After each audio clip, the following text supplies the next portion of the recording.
Hello, friends, and welcome to another episode of the Timist Podcast Series. My name is James, and I am the Timist and the host of the thing you're currently listening to.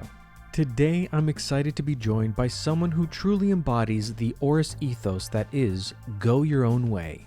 He's the CEO of Oris Americas, and after partnering with him on my Wandering Watch project and a recent Benbridge limited edition release, we had to sit down for a proper chat.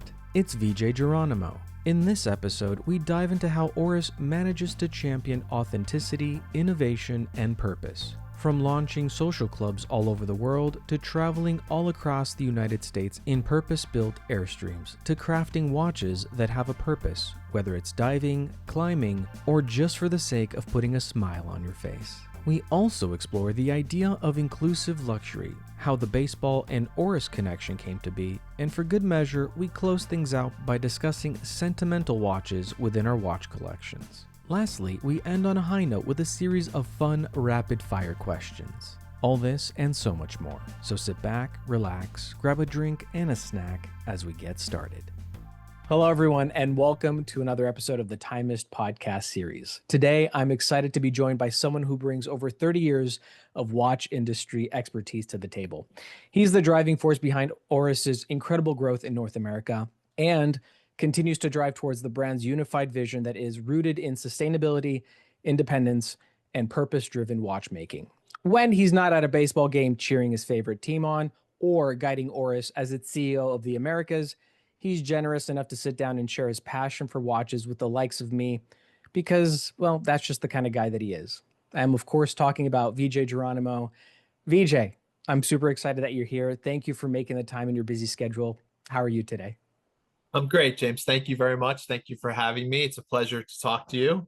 And no baseball games tonight. Working and happy to speak with you and excited to speak. Fantastic. We are, as they say, safe. Safe. Exactly. Thank you. Really, I appreciate it. Before we dive any deeper, I wanted to take a moment to officially sort of, thank you on my platform for partnering with me on my Wandering Watch project. You were kind enough to donate the Oris Divers Date that is quite literally actively right now making its rounds all across these United States, going from wrist to wrist and turning the watch world into what I hope is a smaller, more connected space by bringing us together thanks to essentially us sharing this one project. No, it's a great project, and obviously it's what we're all about, right? It's a community of people before it's anything about watches. Yes, it's watches, but we always say it's about the people, and that's certainly love to get involved in things that kind of bring people together and do that. So that's certainly that. So thank you for doing it, and happy to be part of it. When we all share the same vision and passion and love for a thing, it kind of naturally falls into place. Having a way to talk about who we are, what we do, and sort of how our watches affect our lives is something cool, I think. Exactly. For folks that are just tuning in and have no idea what I'm talking about, and you might be curious, once the Oris Divers Date completes its tour, it'll come back to me having gained scratches and dings and many, many stories along its journey. We will then put the watch up for auction with 100% of all earnings going to a charity or foundation to help better people's lives. In the meantime, I'm cataloging the memories created by this watch from everyone across the U.S. as they receive the watch. And, they wear it on the daily in their lives, capturing memories. And once completed, we'll have a video made that will essentially tell the story of the Oris Divers Date and its journey. But once again, thank you, VJ, for being so open. It's our pleasure. So I'll be honest, Oris felt like the right brand for me to pitch my Wandering Watch project to. And I think it's because, like, legitimately, you seem to take a wholly different approach as far as who and what you choose to engage with. And if you'll bear with me, just hear me out, because I'll just call out some things, which all of them but for anyone that's listening or watching, starting with Kermit the Frog and Miss Piggy, they work hard to put a smile on your face, right? Okay. The Billion Oyster Project focuses on sustainability and marine life. Another thing. Hank Aaron Baseball Partnership spotlights Chasing the Dream Foundation, which aids disadvantaged youth. And the Coulson Pro Pilot emphasizes conservation and environmental protection from calamities. These are all so very different and so very unique and special in their own right. I don't know of any other brand that does so many different things in such unique and varied areas. So the question for you is, talk us through how Oris is even able to do so. For lack of a better word, you're all so different. How? Yeah, I mean, I think, when we think about things and we think about our purpose, as a company, we like to say we like to make people smile. That's really what we do. I'm sure you've heard us say it before. Mechanical watches are really not anything anybody needs. It's not something that's, it's just something that people want. It's an emotional connection to things. But we also feel like we have a global voice as a company. We, distribute in many countries, 90 something countries throughout the world. It's a global platform. And we like to do things with purpose and bring product that has purpose. Yes, of course, we make nice watches and they're beautiful and they have, nice dials and nice designs and all this stuff. But to bring a purpose together, to kind of make it stand for something, or do something like that, is really something we strive to do. And you see all these different things. I think they speak to just our kind of passions within the company, the things that we've done, ocean conservation, social sustainability, all these things that are important pillars to our company and the people that we are. And then just other things like just trying to tell the story, having fun with it, Kermit, Miss Piggy, that sort of thing. The baseball collaborations, doing stuff like working in baseball, but also doing stuff that was very much a part of who we are as a brand, and trying to find projects within that space that would kind of really kind of resonate and bring our messages out how we normally do. So that's really all those things together. And I think it's just trying to be authentic. I think it's really just being the people that we are, not trying to be something we're not, or just answer to something. Yeah, we do things a little differently. That's just the company that we are. Our taglines have been "Go your own way." I mean, certainly has been something that we've done for a long time, and it really just speaks to our mentality and the way we are, and the independence we have as a company that are able to do those things. So, we're fortunate and really fortunate that within our company is this culture of open-mindedness and this culture of acceptance and trying new ideas and doing different things. So I think that really helps when the whole organization is on the same page and the whole organization is able to do that. So yeah.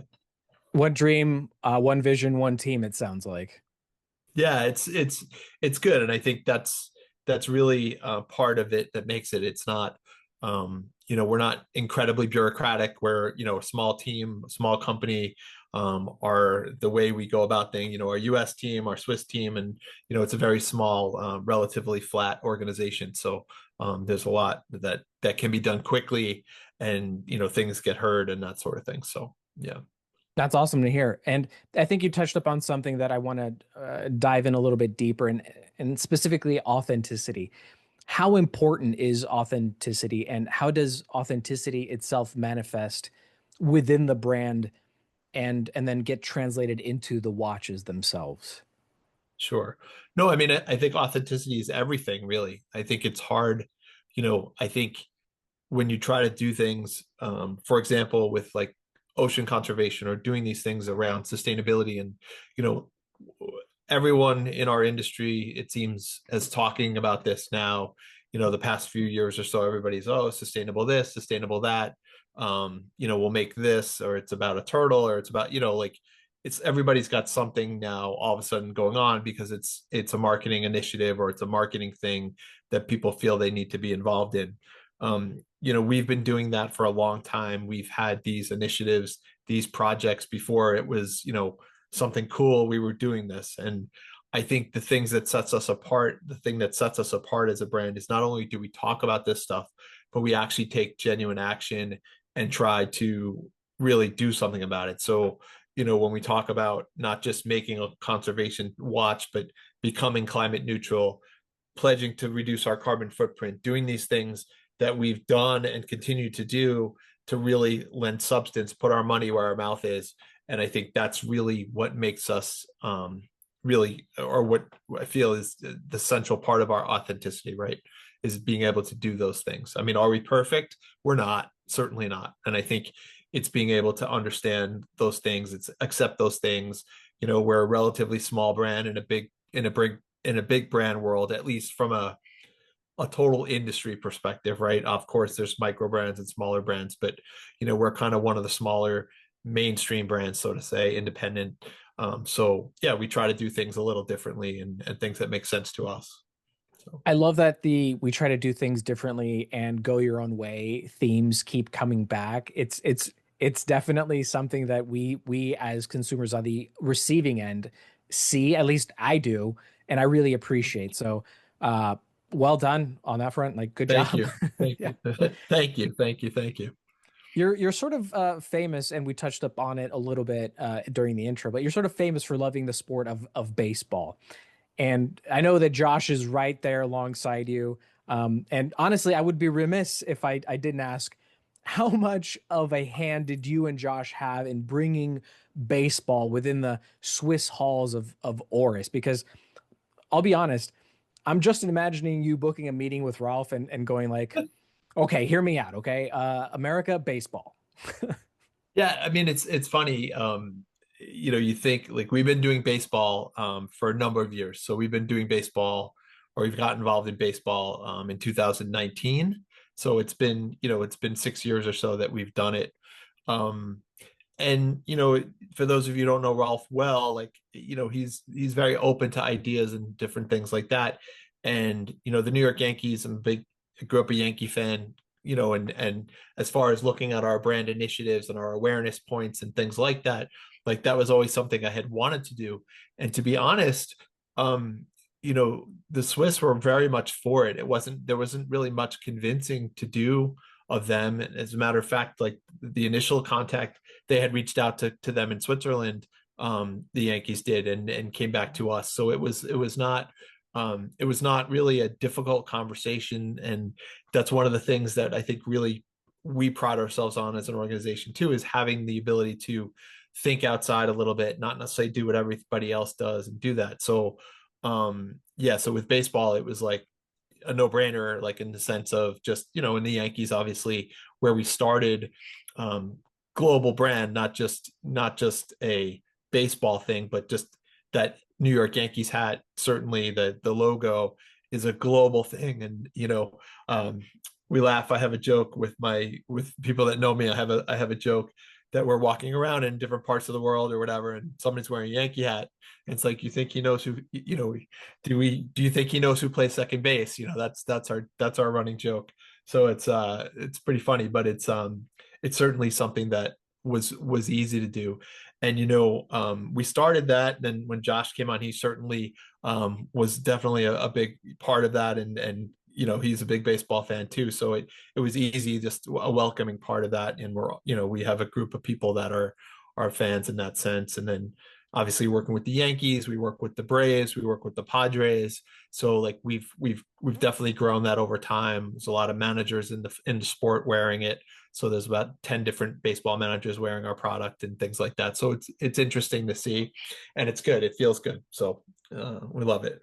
I mean, I love that you love it. And I love the fact that you can bring something that you feel passionate about in addition to Yeah. your day job, right? Like what you do, I'm sure you have a passion and love for it. Otherwise, I don't know, I don't think you'd be doing it, or at the very least, you wouldn't be as successful at doing it. Yeah. But then being able to bring in that extra layer of uh, love and passion and enthusiasm that you have for a sport that you enjoy into your day-to-day meetings, Yeah. like that sounds like a dream come true.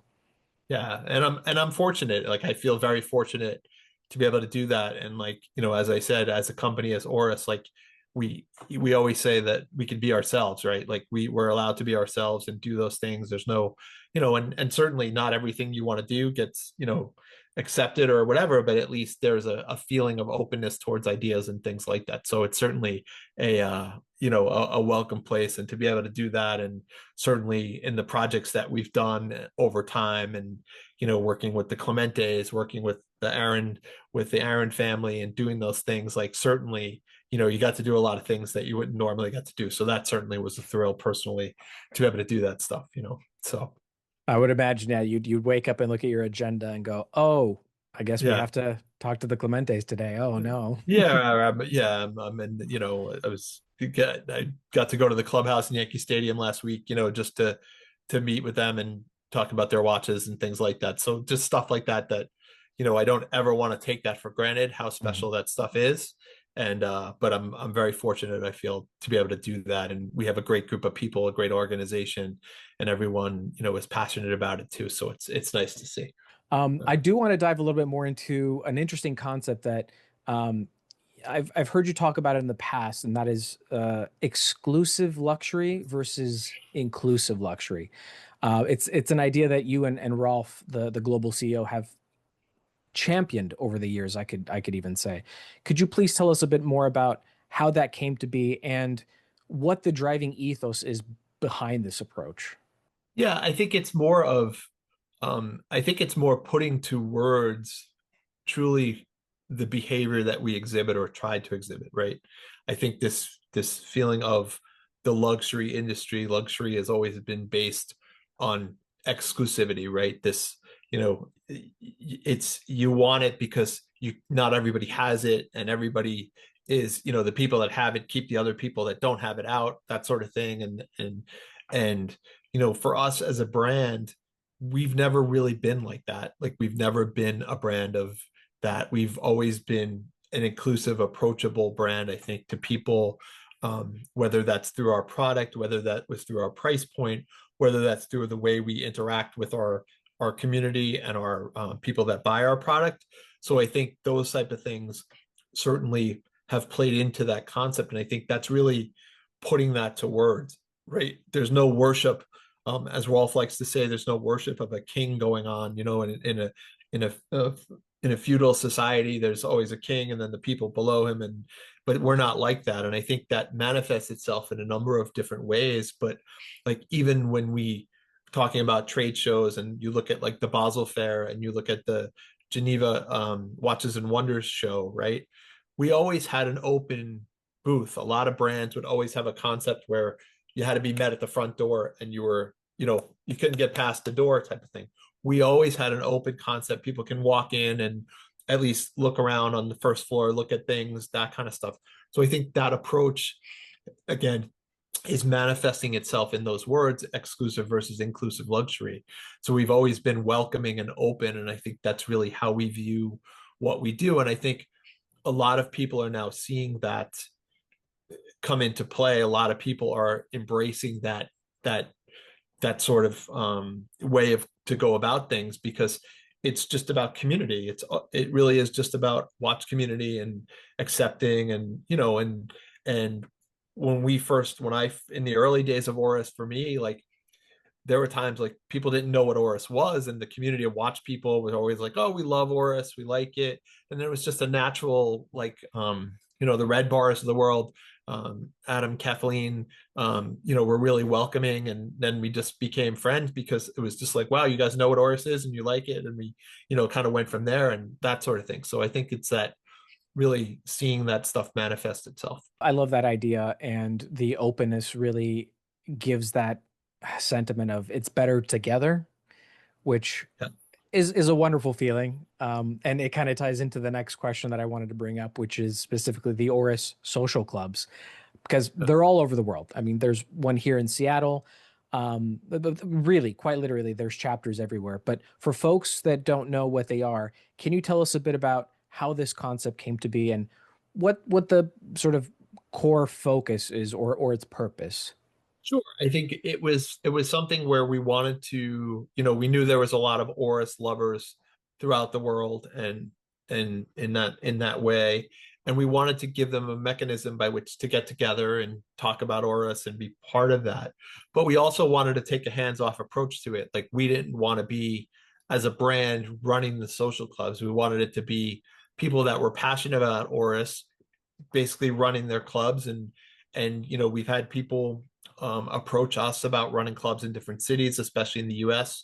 We started out with just one national club, and then it branched out into different cities and that sort of thing, and then true all over the world. But it was meant to be a mechanism just started so that people can get together and talk about Oris, talk about watches, but talk about Oris and kind of be part of that, do things that were, whether, you know, the one in Seattle certainly has done great cleanup events and things like that, very much in the things that we're doing. So, you know, have them participate in those type of things. It's been really special. So yeah, it's a great concept and people seem to really enjoy it. It's a lot of fun, and you feel good. You feel good about it, meeting Yeah. with fellow Oris owners and getting together during these meets and doing the beach cleanups. I don't know. There's something about doing good for the environment with your fellow watch nerds that is unlike anything I've experienced in the past. So kudos on that. And that leads me to the next thing, which is the Oris Airstream. And this is yet another project that Oris runs. For folks that don't know what this project is, please walk us through, and then please share how this idea sort of came to be. But what I'm really curious about, because this is a nationwide thing, what are some interesting challenges and learnings that were born from running the Oris Airstream? Sure. So the Oris Airstream is basically exactly as it sounds. We have three Airstreams that are about 31 feet long. And we've basically made them into mobile boutiques, and we use them in different ways. And we do a lot of events with them. We support our retailers with them. We pop them up at stores. We do different events that are already kind of pre-made events, like whether that's a boat show or whether that's a music festival or a wine show or something like that. So the Airstreams pop up in different places.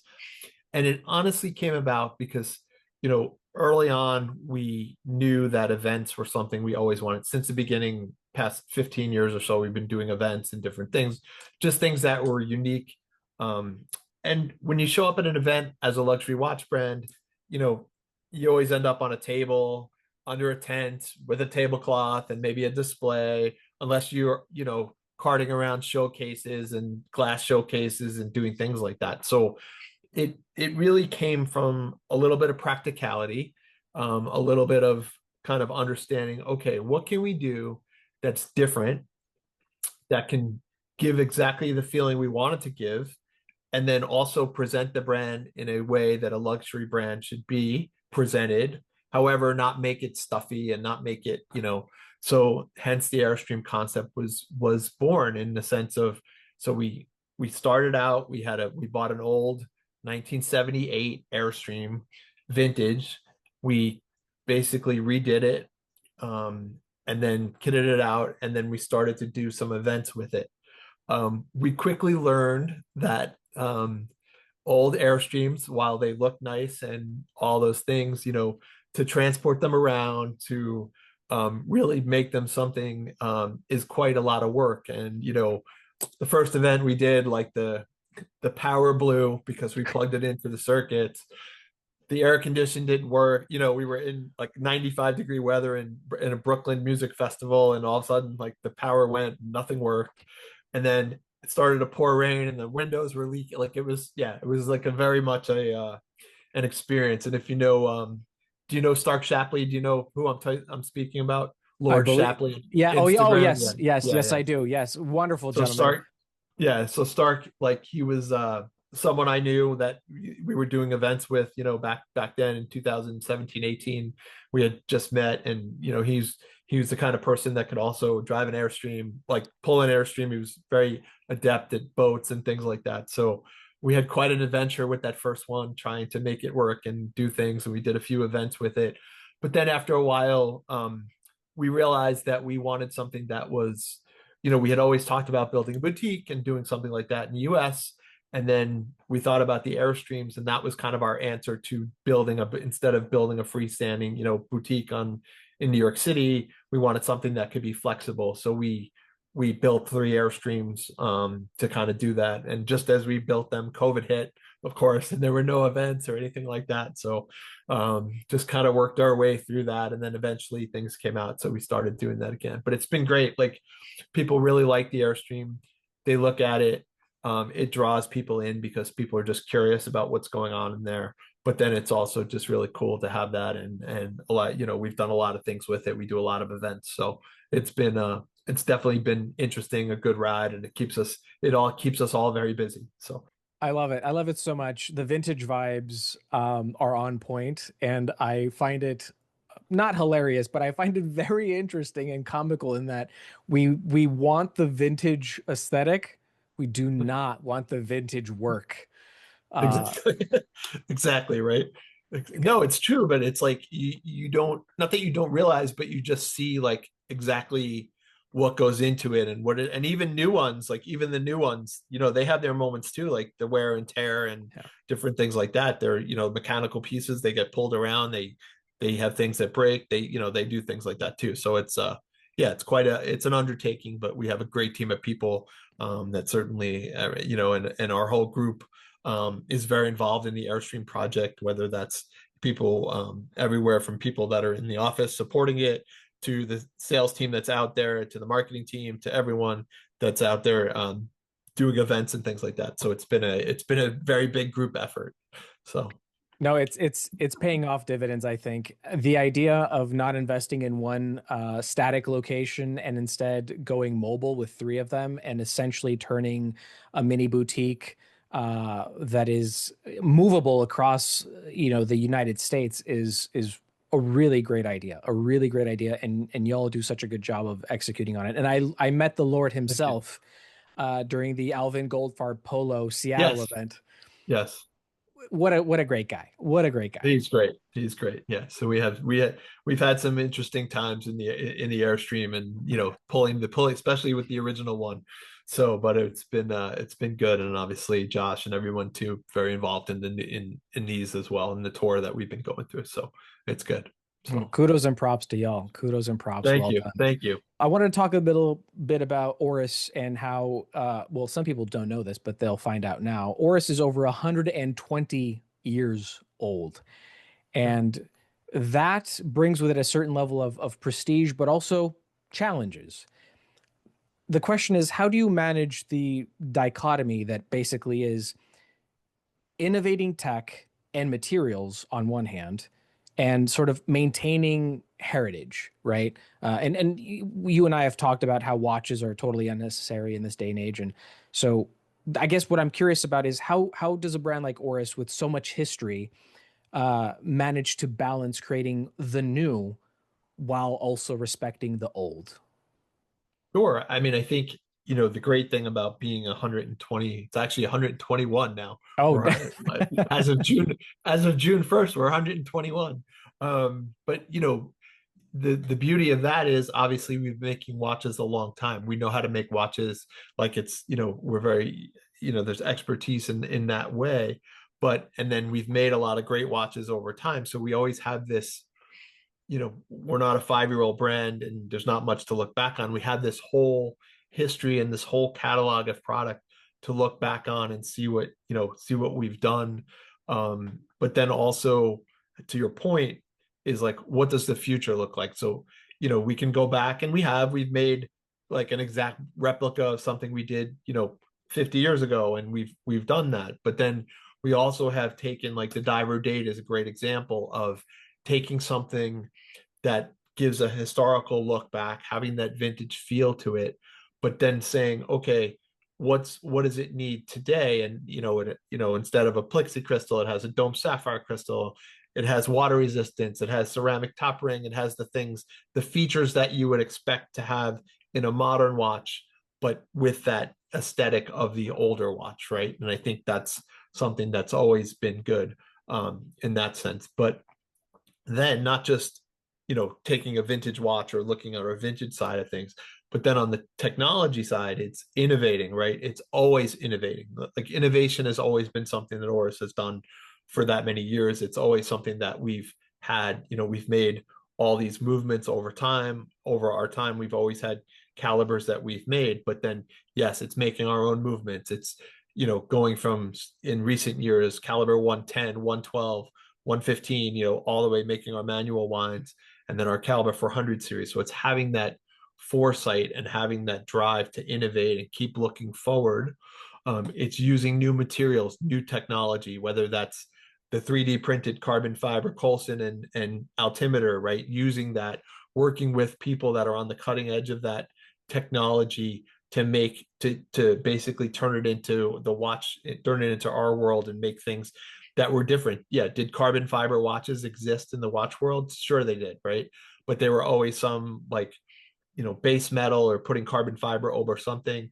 This is 3D printed carbon fiber where the computer programs it to the point where the strength is exactly where it's needed, or where it's needed most, it gets the most strength, right? Just from computer modeling and doing that. So it's like taking the next step and thinking outside the box and continuing that. How do we do things differently? How do we, do that? Because let's be honest, it's a competitive industry. You have big conglomerate, huge companies with millions and millions and millions of dollars. So it's like, how do you do things that are different, and how do you keep yourself relevant and keep yourself at the top of the list and keep going? And that's really what Oris has always been about since its inception, has been that innovation and doing that. So I love to hear it. And you've hit the nail on the head, because you mentioned, innovation, and I kind of want to drive that point home really strongly, because in my research, I've discovered that Oris has over 270 plus calibers to its name.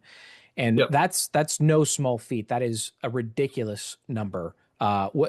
Just caliber wise, it's unheard Yep. of. So I'm curious, because you touched upon some great points, but what is next on Oris's horizon that you can share with us that doesn't necessarily tie to movement, but maybe a little sneak peek behind the curtain, without getting in trouble with Ralph or anyone else. Yeah, no, I mean, I think it's more of like, we will continue that innovation. Obviously, we've built these platforms of and continue to continuously improve and innovate and, make those platforms better. And I think you'll see more things like that happen. I think you'll see some things that reach back a little bit to our past as well, but also keep things going, but keep those fresh things. I can't really say specifically, like specifically what's coming, but I think, we always still have that same, we're always doing environmental projects. We're always doing things like that. We're always doing, something technical. We always try to do some technical pieces and more technical pieces. So, you can go anywhere from, with Oris, you can go from a pink cotton candy watch to a Kermit the Frog caliber for, 400 ppx, to a skeleton, to a tool watch that's an altimeter, or our 4,000 meter dive watch that's truly a real tool watch itself, right? So it's like we have the ability to do all these different things. So I think you'll continue to see more of that from us, just continuing to hit our sweet spot and try to find the right things that go. So yeah. I think it's so cool. And I don't know if it was by design or by accident, but the fact that you have a watch that is giving the wearer a depth rating, right? Like mechanically speaking, this is all natural. And you have a watch that'll give you barometric pressure and give you altitude reading. Again, all Yeah. natural, not digital trickery, is very, very cool. So whether you intended to do that, you've made a land, a sea, and an Yep. air sort of trio that suits many wrists, I think. Yeah, and thank you. And I think the thing, like with the depth gauge, for example, right? People have made depth gauges before. We're not the first. Obviously there's digital versions of a depth gauge, dive computers, whatever you want to call it. There's some more other brands have higher end brands have depth gauges to them. Maybe they use a membrane technology. Maybe they use something, but it's prone to break, or it's prone to have issues, right? We wanted to do something that was very simple, take a concept that's very simple, Boyle's principle, very simple to just put basically in the crystal, just make a chamber that allowed water in, but not obviously into the watch, but just do it very simple with the pressure, and it just works. And it's a functional piece. It's a nice looking piece. It's all those things. So that's just the way we do things, and try to make complications that make sense, and not things that don't have any use in a wristwatch or anything like that. So I love it. I love it. VJ, you go your own way. You go your we own way. do, we really do, we really do. I So love it. Let's talk about something that was more recent that I was also a part of, thankfully. I was fortunate enough to attend the Oris and Ben Bridge special launch of the limited edition Aquis with the mother of pearl in that gorgeous shade of purple. I'm curious, how did the partnership with Benbridge even come to be?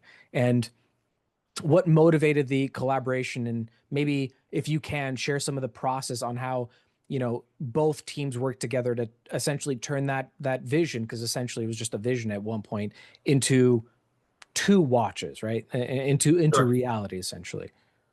Sure. I mean, Benbridge never, they never had a limited edition watch, right? Nobody had ever done that.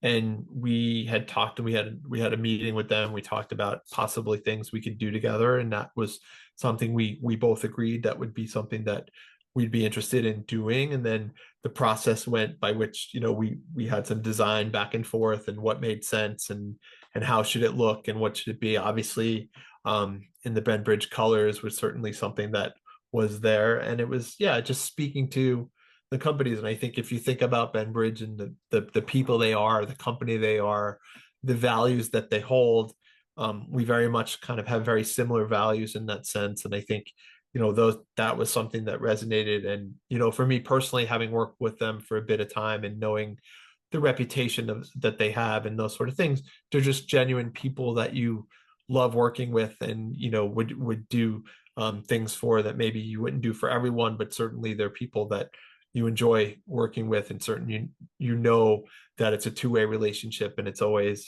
they'll always do the right thing, and I think that's important in these type of things as well, right? In our world of big luxury brands and everybody's going back and forth and everybody has, it's good to be humble and stay humble and just have a sense about yourself. And I think Benbridge certainly has that about them, Lisa and Ed and, everyone there. Certainly Angela and Joe, like everyone has a great sense about themselves. And I think it's really, something we identify with and we were happy to do. And then the process was just fun, just going back and forth and just looking at designs and testing dials and testing colors and making sure things worked right.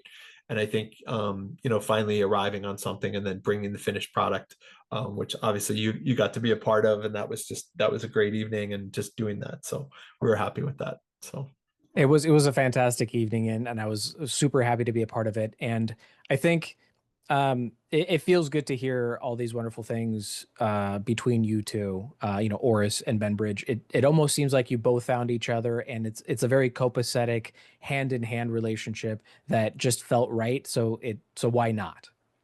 yeah, exactly. So it was good. It worked out. And it was it was a nice, very nice thing working together and bringing that to life. Yeah. Well, congratulations again on a fantastic release. And Thank you. while we were there, And thank you um, for your help in bringing that forth as well. oh, So you did a absolutely. beautiful job with that as well. Thank you. Very kind of you to say. You had mentioned something that kind of stuck with me, and it's something that I want to share with everyone that might be watching or listening. And that is some of the things that people don't think about, which is when you're working with a brand or a company such as Benbridge, and they say, VJ, we have a very particular Pantone, a very particular purple. And you go, cool. Yeah, yeah, no problem. Yeah, we do colors. Right. So we want it on a mother of pearl dial. What do you think? You're like, we think that's great. Okay, cool. Okay, let's do it. And then you go to prototype. And then you said something that stuck with me. Everything was perfect. Reviews, check marks, green across the board, thumbs up. And then you put the sapphire crystal on. And then you looked at the dial and went, oh, right. Light, refraction, things, stuff happens, and then oh, it's no longer the right shade. Yeah. No, and that's the whole process, right? It's a very as much it is as it's a physical process. At some point it becomes a physical process. How does this look? And and there's back and forth and back and forth and our job is to put out the best product we think that we can put out at that time.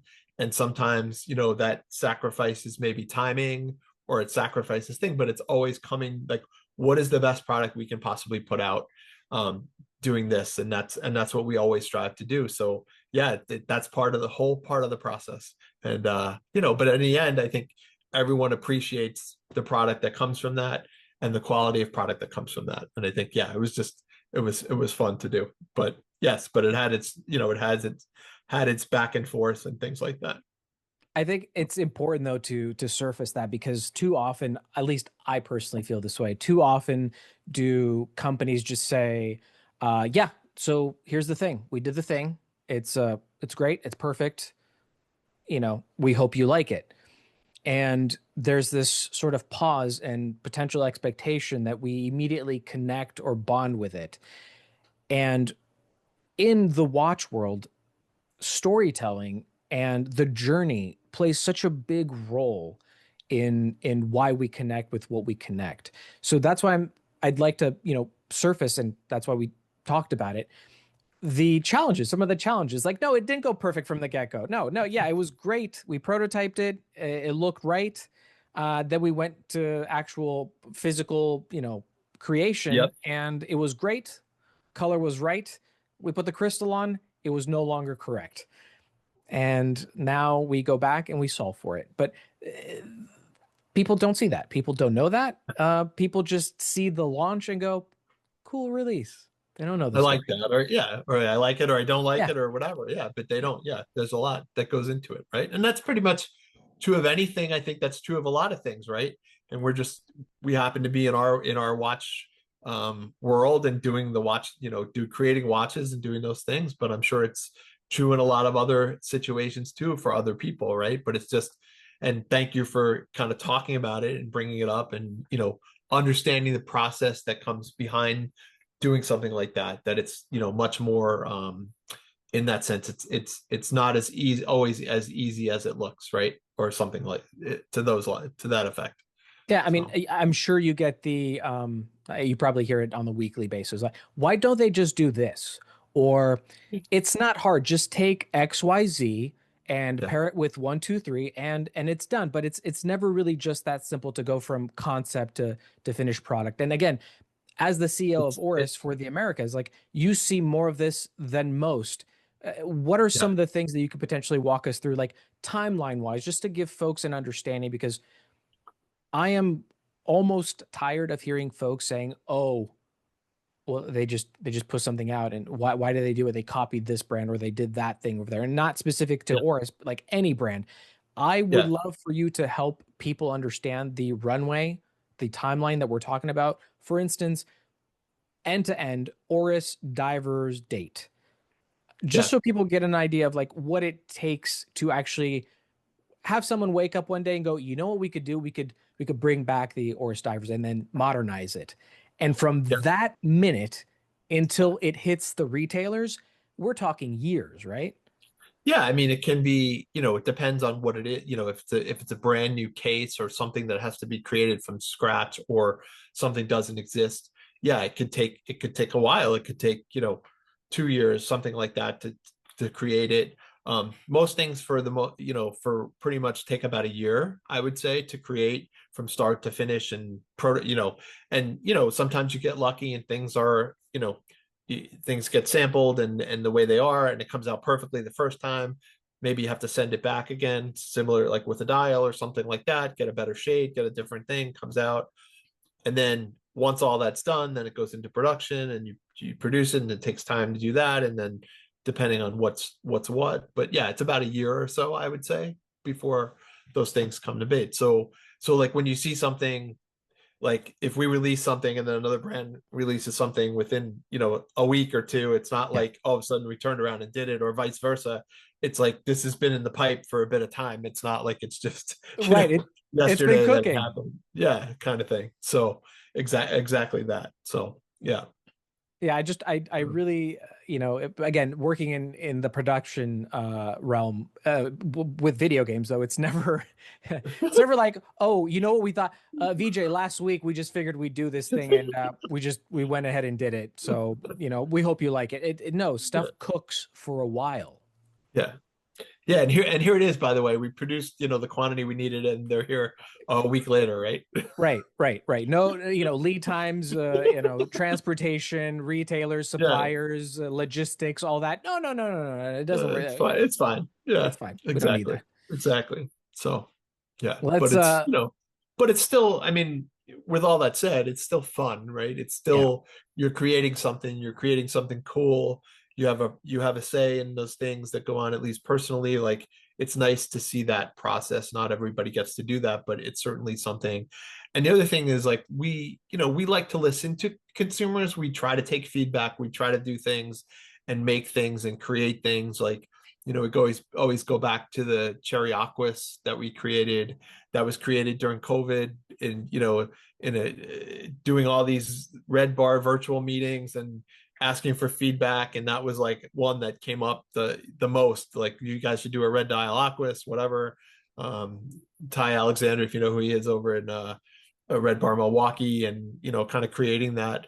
And just like, it just came from that. But it was, I think it also spoke to who we are as a brand, being able to take community feedback and being able to come to a product that, that basically incorporated all that stuff. And I think that's the great part about it.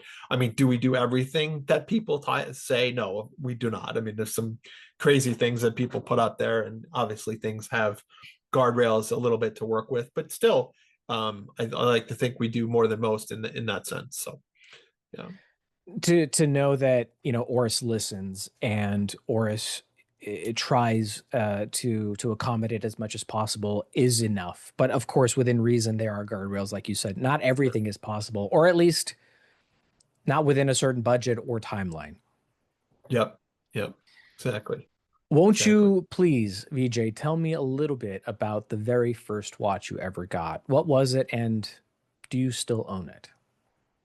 First watch I got was I do not still own it.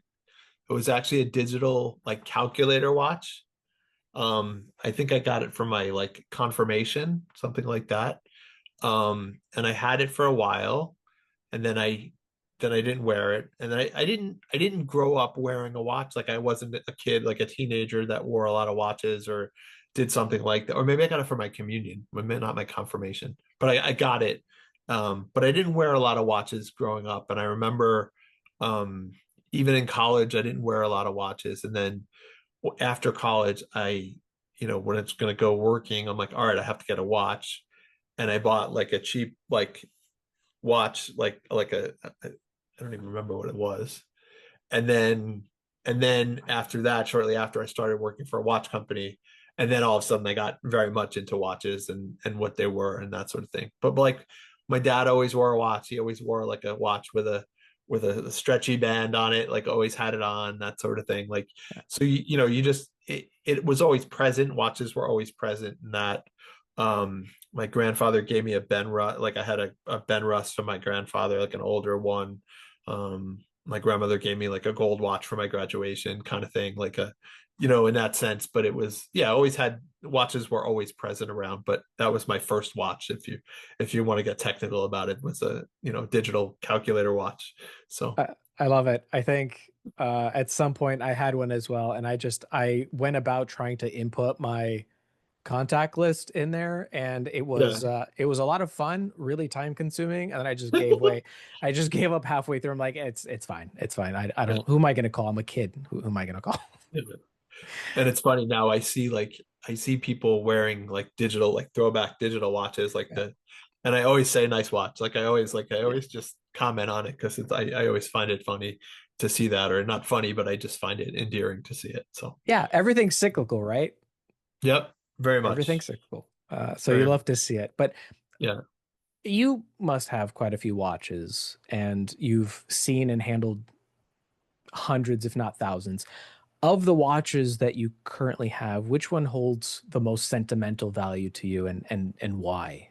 Yeah, I mean, I think naturally some of the ones that were given to me as a gift or something, like, make me think of people, like, all the things that we say about watches that, are, like, what they make you feel. And, like, they certainly remind me of that. Some of my, like, I would say, but I always, like, I'm very partial to Oris, right? I wear my, so if you ask me, like, from a sentimental perspective, what Oris is my favorite, I would say my first Oris, which was a pointer day. I think I have it here. Is, like, something like this. This was my first Oris. Mm, Like, this one is very sentimental to me, in it's the sense of beautiful. that being my first one. Yeah, and then I would say probably the Roberto Clemente is very sentimental to me, in the sense of putting that together and really, having that project and seeing that through, and the success that had, those kind of things. And Red Bar too, the Red Bar limited edition, the first one, like that certainly was one that was, very sentimental in the sense of what it meant, and how it came about and all the things that went from it. So that's what I would say for that. I love it. The man couldn't pick one. He I said know like that's four. not one, right? I know that's not one. How about yourself? What's your most sentimental watch? Oh, VJ is interviewing me now. I I appreciate it. It's a tough question. It, it is tough, and thank you for saying what you said and sharing. I have different favorite sentimental watches for different reasons, like you mentioned as well. But the one that will always stay with me is my Citizen Skyhawk Blue Angels edition. It's in titanium, and the man that raised me, my Yeah. grandparents raised me. He was with me, and he taught me a valuable lesson when I was 15 and I've got my first job at Kentucky Fried Chicken, Yeah. fast food. My aunt was the Yeah. manager, and my grandpa always wore watches, and he was a mechanic. So I was handing him like screwdrivers and wrenches all the time, right? Helping him from the age where I could walk. I was just hanging out with him in the garage. And he always wore watches, so I got into mechanical things, cars, things that went fast, airplanes, and watches, of course. And then one day, I was like, I want to buy a watch. He's like, all right, let's go to the mall.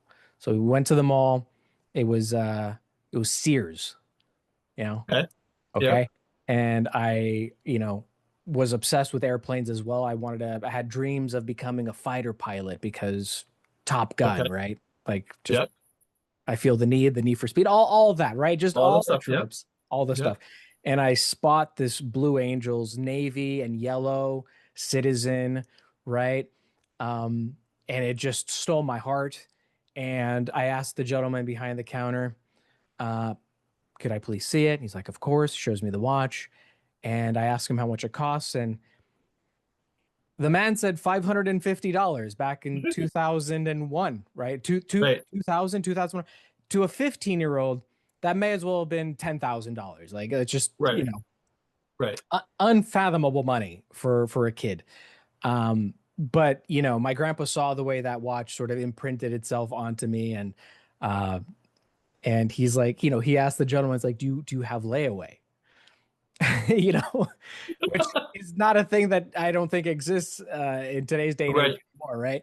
But layaway, for folks that don't know, is like, there's businesses that would allow you to put something aside, right? An item, let's say this watch, and you'd make payments Thank you.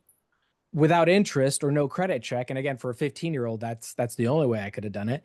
And they would put the item in their safe or in their back closet or wherever. And then when you paid it off, you get to pick up your item. So he said, I'll tell you what, I'll put $100 down, right? Because you had to put a deposit down. I'll put $100 down, Yeah. and then you come here with me with money that you save from your paycheck, and you keep paying it until it's paid off, and then you'll have this watch. And I get emotional every time I think about it because that watch is just the watch that I got with my grandpa, and he taught me a life lesson where it's okay to want nice things. It's just you got to work for them. Work for them.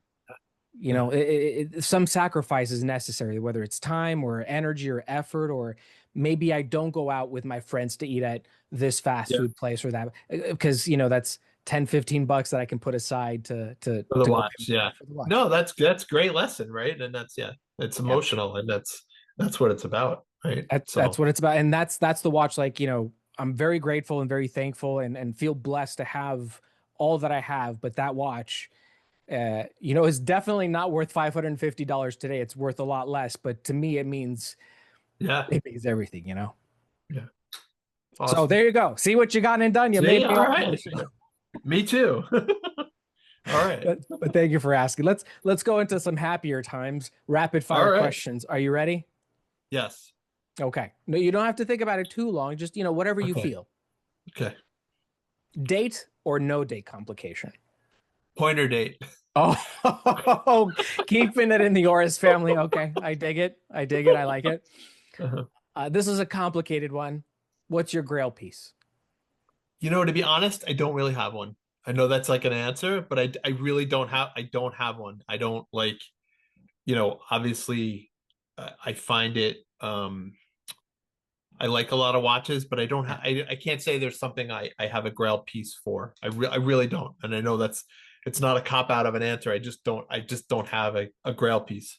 It's not because the more people that I talk to and ask them this question, the more I start seeing the same answer, which is Yeah. there is no ultimate grail piece because what are you going to do when you do get it? Let's say you have one and you get it. What are you going to not buy any more watches after that? Yeah. No, and Probably it's not, like but and I find like and I'm doing what I do, and I not that I wear, but I just wear my Oris watch. I love my brand. I love my, so I wear my watches. I don't wear, and I have some other watches at other places that I've worked, but I don't wear them often. I can't tell you the last time I wore one, if that makes sense. I just wear, what I have. So I'm fortunate that I have choices when it comes to that too. Whether I own them or not, I have choices in wearing them, but I do own a lot of them too. So yeah, yeah, it's not a cop out. Don't feel like it's a yeah, cop out. It is what it is. yeah. Does the watch determine your outfit, or does the outfit determine the watch? That's a good question. If I was a normal person when it comes to that, I would say the outfit should determine the watch, or like you'd wear a watch to match your outfit, right? But um, I wear the same watch. Like if I'm doing well with something, I wear the same watch. So I don't change my watch often in a year. So it's not like I'm changing, obviously I change my outfit every day, but it's not like I'm changing it to match my watch kind of thing. You wouldn't So happen to be superstitious, would you? maybe a little bit, a little bit. But that's I love also, it. a lot of baseball players are superstitious too. Oh no, no. I know it goes hand in hand. I completely understand. I get it. I get it. Now, Yeah. here's one that's going to be a little bit more up your alley, I feel like, because it's going to involve a few things that you love. Like if you could work hand in hand and do a limited edition with any baseball player in the history of the sport, meaning Yep. they'd literally manifest and help in whatever capacity you'd need them to, who would it be and why? That's a great question. That's a tough question, It's a tough right? question. I'm sorry. Um, I would say that I've had the pleasure of, again, doing a couple projects in that with people. Like I would say, like a Roberto Clemente was certainly somebody that was warranted of all those things, of just a person of life and that sort of, on and off the field kind of person. Growing up, and I'm a big fan of Derek Jeter, like always have been. Like I think the work ethic and just the conducting themselves, the way he conducted himself and did things like that. So I would say certainly somebody like that. But that's, yeah, it's hard to like, I would say that's a person. Being a Yankee fan, there's obviously a lot of Yankees that, Mickey Mantle, Joe DiMaggio, maybe a Joe DiMaggio, something like that would be something, you know. How long do you So think it would take you to chill out after they'd manifest and be like, okay, let's get to work? Like,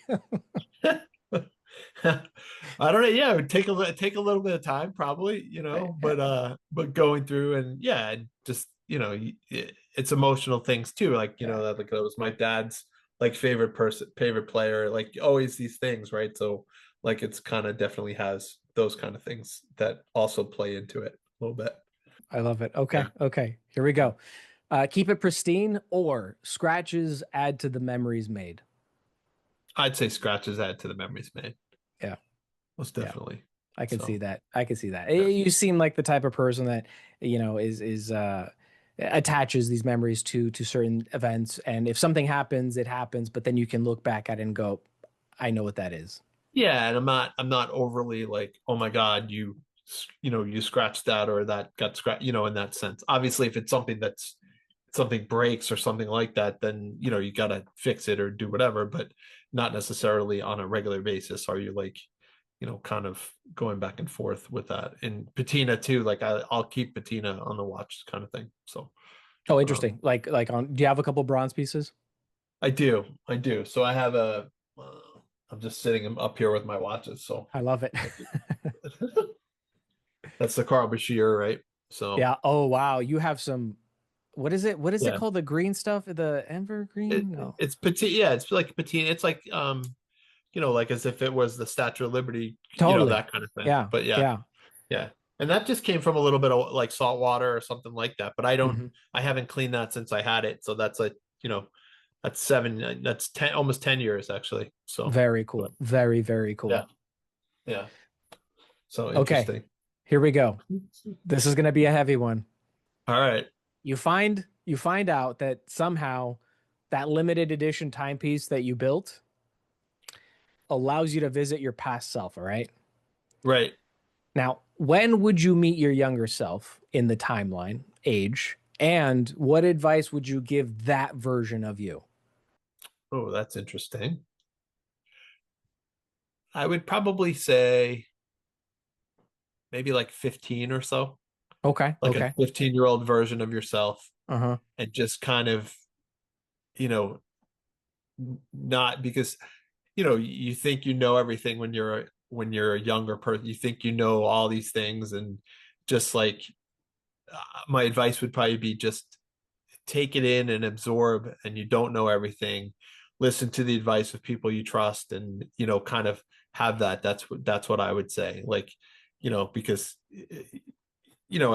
again, as a younger adult, I was certainly a good kid. I wasn't a bad kid or anything like that, but just more like just listening to people, and kind of, instead of finding out for yourself, people trying to help you, that kind of stuff. So, I mean, the has thing nothing to do is, with watches, just, life in general, right? no, totally, and it's not intended to be a strictly watch specific question, but the thing that I find fascinating is that more often than not, and it sounds like you know this sentiment, is people will tell you great advice. They will tap into their wisdom and say, VJ, listen, I was in this exact scenario as you are right now. And someone Yep. with more years than I said the same thing. And I nodded and I was like, yep, yep, sounds good. Yeah, no, I hear you. But it goes in and it comes right out because you know Yep. better, right? So I'm Yep. curious, do you think that even if you, present you, went to 15-year-old you, would that 15-year-old version of you listen? Well, I like to think I listened to myself if I knew I was myself, right? But like, Like, listen, but it's hard. But it's hard. But that's also life, right? That's also yeah, learning about life, and that's what you go through. And sometimes you got to go through those things to know them yourself, right? So I yep. think that's important to do. Certainly. Yeah, and this is where the connection comes back into watches, and that is sometimes you just got to make the quote unquote mistake. Sometimes you just got to live it. You got to Yep. experience it so that lesson sinks in and stays with you because I'll tell you what, you won't make that same mistake again. Certainly. Or hopefully you won't. Or maybe you will, but Or yeah, maybe you won't. you'll learn eventually. But it's on you, right? It's learned experience on your own skin versus read or heard, and then go, yeah, I understand the words that you're saying. They make sense, but it's harder to Yeah, apply them until you kind of live it exactly. yourself. Experience it yourself. Exactly. Yeah. Exactly. All right. Well, VJ, you've done it. You've reached the end, and as a thank you, I'd like to offer you the opportunity to talk about Thank you. something that you feel passionate about, or something that you'd like to shine a light on. This could be literally anything from a local nonprofit to a great movie you watched and you can't stop thinking about, to a book that you'd recommend, or even a cause that you'd like people to learn more about. Sir, the floor is yours. Yeah, that's another hard open one, right? So I don't know. I mean, personally, I'm a big fan of music. I love music. I'd like I point some people to some different artists that we know and love, and people have come to do in that sense. Um, yeah, people like Hayes Carl, Keller Cox, people you guys may not know. But also I think just from um a humanitarian side, um if those of you have never been like part of the Rotary, like the local Rotary Club, humanitarian kind of agency, that's always something good if you're looking for something to get involved with, help your local community, do things like that. I was a Rotarian for many years and doing that, and that certainly was something that was cool. So if you're looking for something to do or an organization, I would point you there. They're very local and always, do things on a level, but also have national things like that. So that's what I would say. VJ, what's the best way for people to reach out to you should they have any more questions? I'd say Instagram, vj.geronimo, is my handle on Instagram, and that's probably the best way to get me. Or they can reach out to you. That you know how to get a hold of me if you It's need true. to as well, right? So I'm happy to do that. So all right. Wonderful. Wonderful. That's true. All Reach right. out to VJ or me and you'll get to where you need to go. Awesome. Awesome. Awesome. VJ, So you're thank you, amazing. It's been a James. joy to You as speak with well. you. Thank you. You as well. Thank you so Thank you. much. All right. Thank you. I know Have a your time great is night. very precious and No, I'm just a regular guy doing regular things. no. Well, you're doing great work. That's what you're doing. Thank you. Thank you very much. And so are you. And I appreciate you and your support and all you're doing and the watch project and traveling watch going around. So it's all good. So thank you. Thank you. Thank you. Thank you. So Yeah. that's it. That's a wrap on today's episode of the Timist Podcast Series. Once again, a huge thanks to our incredible guest, VJ Geronimo, CEO of Oris Americas, and of course to all of you for tuning in.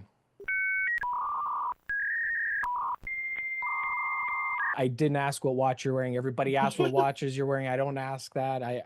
But for your, I saw the your cotton candy. because Yep. it's such a happy watch. What are you rocking? The diver date, the blue The diver, diver date, date. which Nice. probably Oh, I had cool. on when you saw me last time. There you go. I love it. I love it so Hasn't much. changed.